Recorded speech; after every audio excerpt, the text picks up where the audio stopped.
on now with the ICJ consideration of whether Israel has committed genocide or not. Yeah, and a lot of action around this, actually, mostly in support of the case that South Africa is bringing of Israel committing genocide in Palestine. So first of all, Bolivia, a number of countries now are coming in to support South Africa, finally. Bolivia, Maldives, Namibia, Pakistan, and Venezuela. And the Deputy Prime Minister of Belgium put out a tweet yesterday, Petra de Sutter.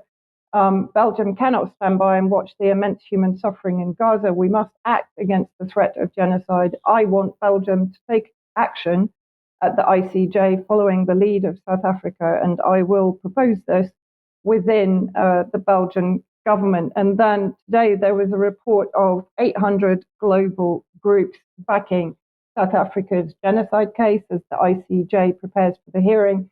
As I said, that will be broadcast live tomorrow, certainly on the UN TV website. An international coalition to stop genocide in Palestine, including the National Lawyers Guild, Black Alliance of Peace, etc. The OIC, the Organization of Islamic Cooperation, has endorsed South Africa's application at the ICJ against Israel.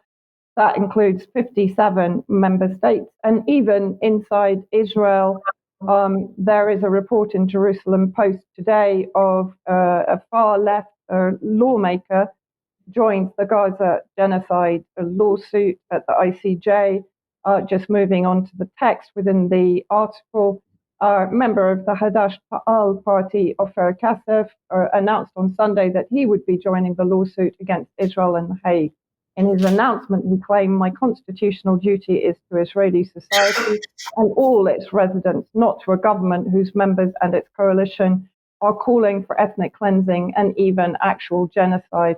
Immediately afterwards, he stated, "Those who hurt the country and the people are the ones who led South Africa to turn to The Hague, not me and my friends." Then let's have a guess whether Britain is supporting the South African action in the ICJ. First of all, there are demands for the Israeli ambassador to UK expulsion after a clear call for genocide. The Israeli ambassador has gone on national British radio and incited genocide, said one columnist. This is an illegal act under the 1948 Genocide Convention, added to which there has been an emailed letter to David Cameron from Azal Khan, MP for Manchester Gorton. What does Mr. Khan say in his letter to Cameron? He's writing to express his deep disgust and condemnation of the comments made by Israel's ambassador to the UK. Speaking to Ian Dale, the ambassador claimed that in Gaza, every school, every mosque, every second house has access to tunnels and ammunition. And when asked by the presenter whether this was effectively a call for destroying the whole of Gaza, the ambassador simply asked, "Do you have another solution?" He claims that this is a clear call for genocide against Palestinians in Gaza, live on UK radio, and this must be met by the strongest condemnation by Cameron and the Prime Minister. And then let's have a look at how David Cameron is handling the situation when he's put under pressure to explain Britain's legal position on whether or not Gaza is occupied. So let's roll this video. Florence, just to take back for a moment, what is the UK's current legal position on whether or not Gaza is occupied? Our position is that Israel is fighting a campaign against Hamas. We have to check regularly whether that is in compliance with international humanitarian law and assess that.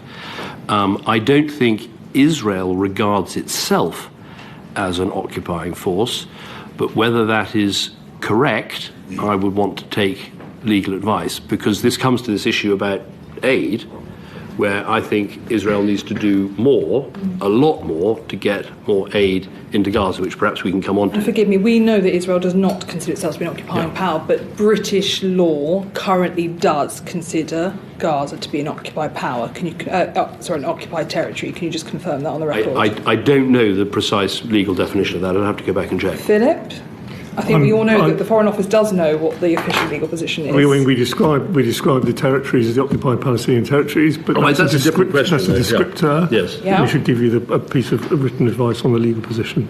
I think what the chair's asking is, do we consider Gaza to be occupied militarily at the moment? Is that what you're getting at? I'm asking for the British government's legal definition, whatever they consider to be the terminology of the occupied, because as I understand it, there is no question that in law, under British law and according to the UN Security Council Relation 22334, on which we have based our legal position, Gaza is an occupied territory, and therefore from that, Israel does have obligations as an occupying. And just extraordinary how he fumbles his way through that, remembering, of course, David Cameron is a conservative Friends of Israel member.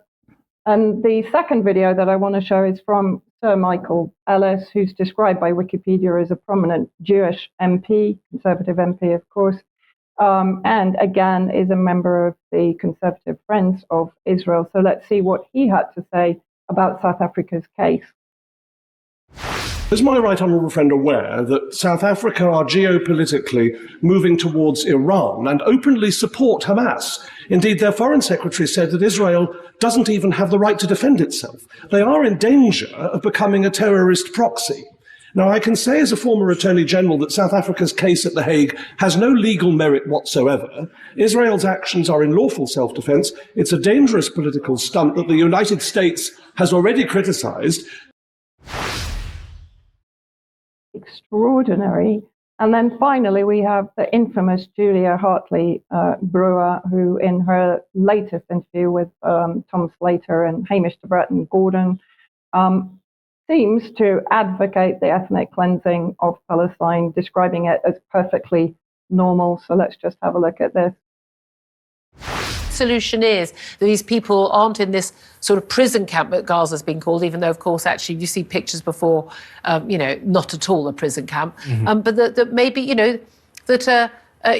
these people should be offered a new life elsewhere. Now, many may not want it, but we have seen, and I was really surprised when I discovered this is my own ignorance, and apologies for that, but the awful phrase ethnic cleansing, and I don't like that phrase. There's a difference between, people being, killed to be removed from a piece of land, than the forced expulsion. This has happened numerous times, and in recent years, since the Second World War, there were huge numbers of peoples in their millions who were moved from lands, moved to basically there was non-stop.